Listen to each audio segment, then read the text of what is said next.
Bonjour, bonjour, j'espère que vous allez bien. On se retrouve aujourd'hui pour une vidéo mood board et plus précisément ce que je possède de la fée du scrap. Donc c'est en même temps un petit haul.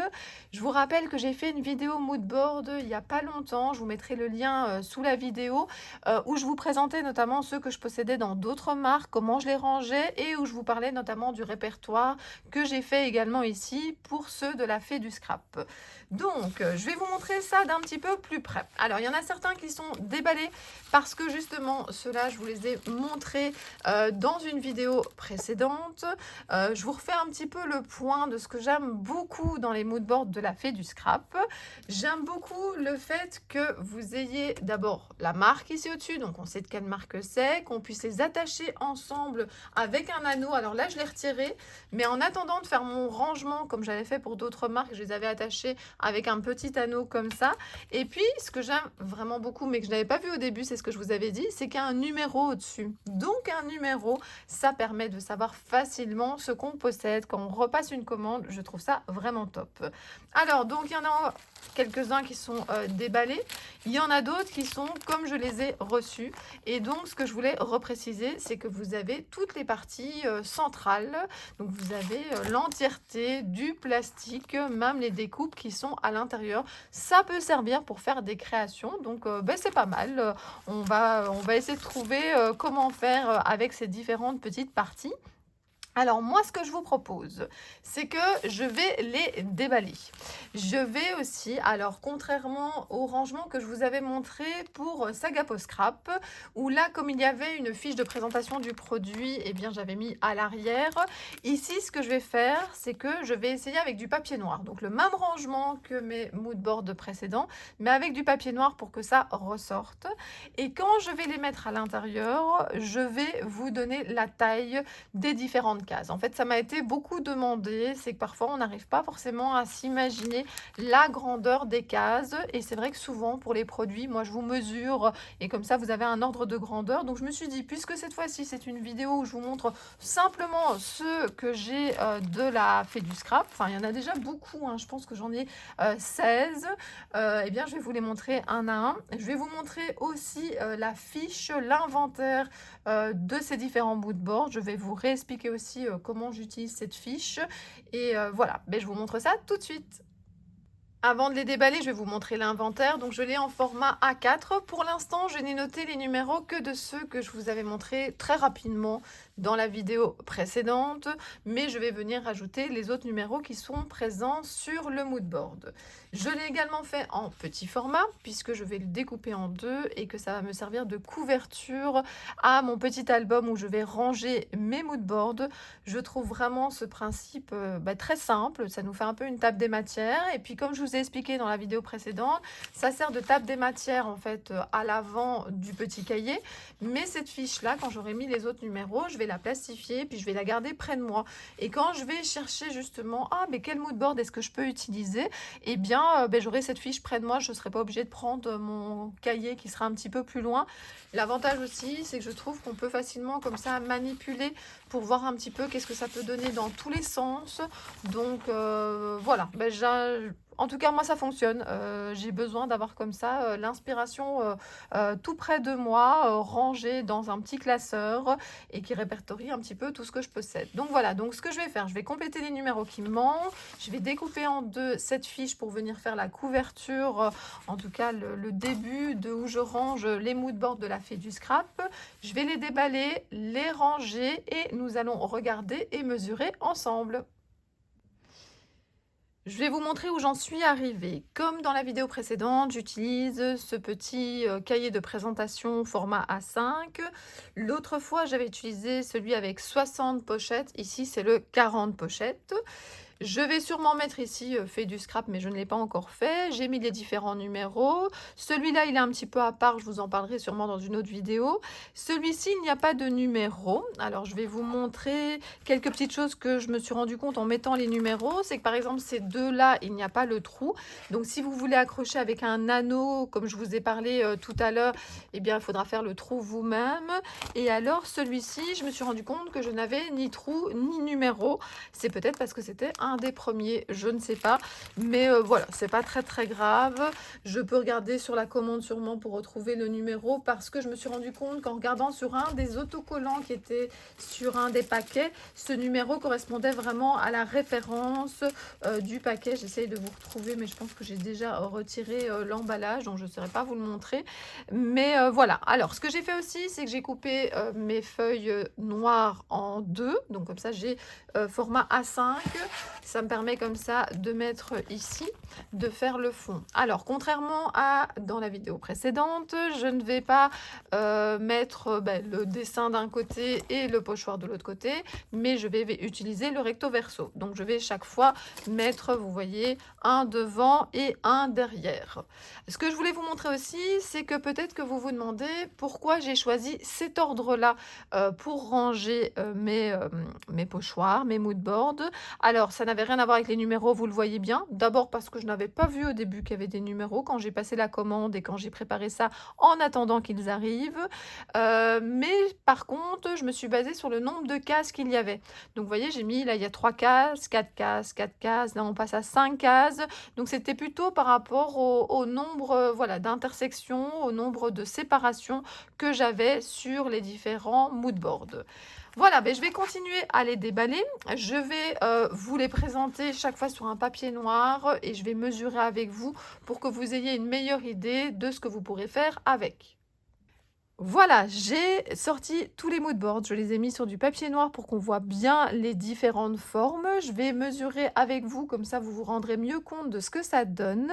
Si jamais vous voulez directement aller à la fin de la vidéo, n'hésitez pas, je vous mettrai alors tous les mood boards directement dans le petit cahier avec les chemises plastiques. Et puis je vous demanderai à la fin, si je n'oublie pas, quel est celui que vous préférez. Alors grâce aux numéros qui sont sur ma page de garde, ça sera plus facile pour vous de me dire lequel. Sinon, vous pouvez aussi un petit peu le décrire. Alors, on est sur du format A5. La Fée du Scrap propose aussi des formats plus grands, mais comme je vous ai déjà expliqué, dans mon Project Life, c'est plutôt du A5 que j'utilise. Alors, nous avons ici 3 zones, et les 3 zones font alors 12,7 et en hauteur, ça fait plus ou moins 5,6. Alors, on va vérifier si c'est la même chose.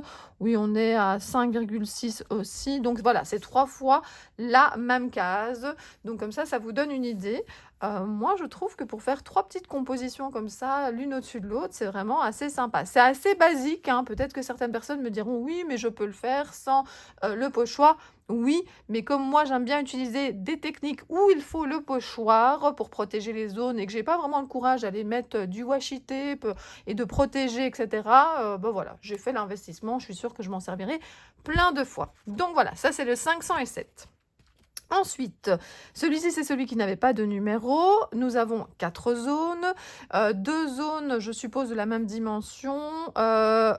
Donc là, on est sur du 12,8 et de l'autre côté, nous sommes sur du 4,3.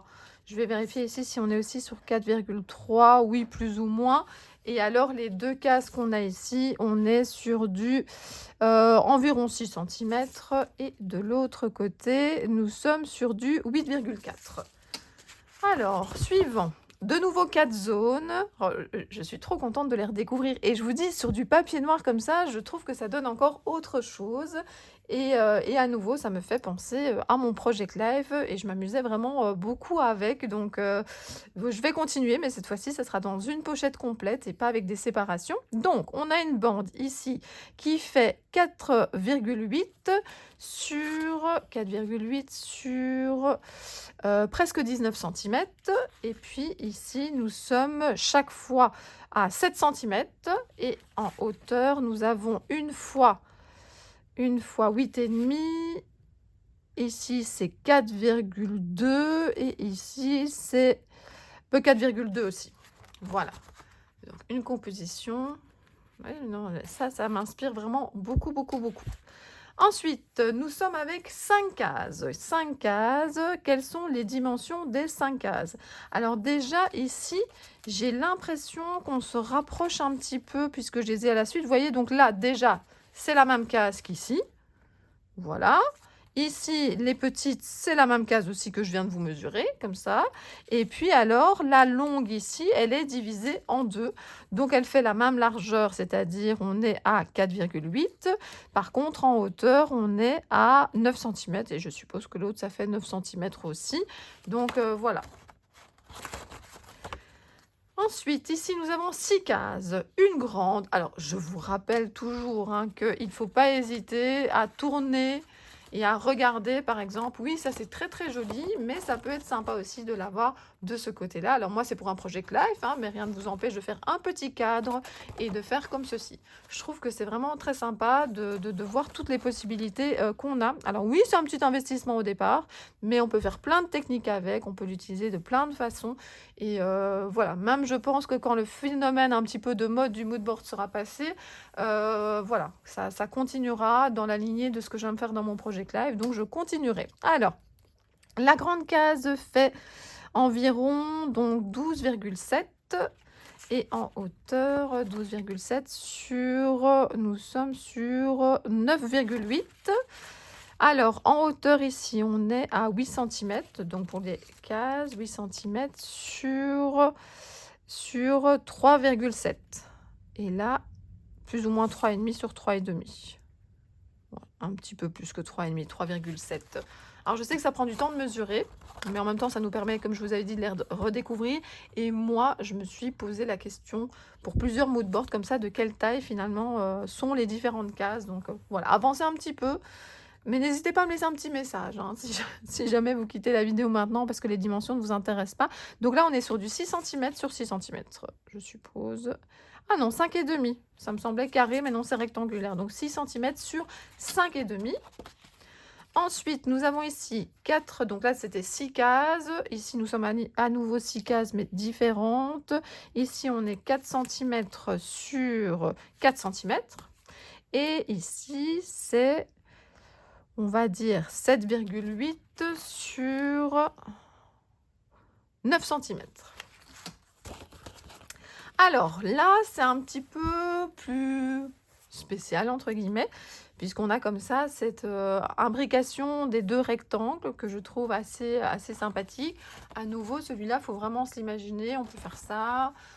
Ça sort d'une autre façon quand on fait comme ça ou comme ceci. Je vais le remettre dans le sens du numéro. Donc... alors, le cadre au milieu nous fait 5 cm sur 8,2. Alors là, c'est un petit peu compliqué de vous donner la taille des différentes parties, mais comme ça, vous avez quand même quelques indications. Là, on est plus ou moins à 5 cm ici. On est à 6,7 ici au-dessus. Et ici, on est à 6,6 et 5 cm. Comme ça, vous avez un petit peu une idée. Alors, oh, j'aime bien celui-ci aussi. Mais à nouveau, hein, un beau petit cadre comme ça, avec les petites zones là, un petit texte ici, ça peut être pas mal. Donc, les petits carrés. Et je vous rappelle que toutes ces pièces-là, vous les avez. Hein. Moi, j'ai tout enlevé, j'ai tout mis ensemble, mais ne les jetez pas, ça peut servir. Donc, 4 cm, est-ce que c'est exactement 4 cm de l'autre côté? Oui, 4 sur 4. Et ici, nous sommes sur du 2,8. Sur en hauteur, nous sommes à 19. Alors, attendez, je ne vais pas poser mieux. 19, presque 5. Donc là, on a déjà 9 cases. On continue. Alors ici, nous avons 1, 2, 3, 4, 5, 6, 7 cases. Alors oui, c'est vrai que je vous avais dit, parce que maintenant je réfléchis, je vous avais dit que c'était par rapport au nombre de cases. Alors oui, j'avais fait ça quand c'était, on va dire plutôt carré, rectangulaire. Mais après, tout ce qui avait des ronds, je les ai rassemblés. J'ai recommencé aussi par rapport au nombre de cases. Donc comme ça, vous savez, mais vous les mettez dans l'ordre que vous voulez. Alors, le rond. Nous sommes à du 7 cm. Ensuite, ici, nous sommes à 12,8 sur 4 cm. Vous allez dire que je me répète, hein, mais je le trouve très sympa celui-là aussi. Hein, et puis, plein de choses à faire. Il faut juste du temps, vous savez bien, c'est ça le problème. Alors ensuite ici, ben, on voit bien qu'il est plus petit hein, directement. Mais par contre, je suis très contente hein, parce que pour l'utiliser, je vous ai dit, hein, pour faire par exemple des lunes, des soleils ou plein d'autres choses, on a 2 dimensions différentes. Alors ici, on est plus ou moins à allez, 6,2 et les petits carrés ici sont de 2,4. Je suppose que c'est la même et que c'est un carré. Oui, 2,4. Là-bas, on est un petit peu plus grand puisqu'on a des rectangles de 4 centimètres. Et ici, pour que vous ayez une idée, je remonte un petit peu, nous sommes à 5,9 centimètres. Et à nouveau, je vous le fais un peu tourner pour que vous ayez plein d'idées. Alors, je ne suis pas du tout sponsorisée par la Fée du Scrap, hein. J'ai juste craqué sur le site internet. Non, mais je tiens à le dire. Je l'ai regardé depuis très très longtemps. J'avais attendu, comme je vous l'ai dit, parce que bah, y a toujours les frais de port, surtout quand on habite plus loin. Moi, j'habitais en Belgique et là, je me suis dit, bah, je vais craquer. Moi, j'ai toujours peur de regretter. Mais c'est vrai que si on peut faire des petites commandes facilement ou y aller, bah, parce que c'est un magasin aussi qui ouvre et qu'on peut y aller facilement, bah, peut-être qu'on achète en moins grande quantité, mais voilà. Oh, j'avais envie de me faire plaisir, hein. Alors, on continue. Ici, le rond, 7 centimètres. Donc là, on est la même taille que celui-ci de tout à l'heure. Alors, nous avons ici rectangle de 7,8 sur 4 centimètres.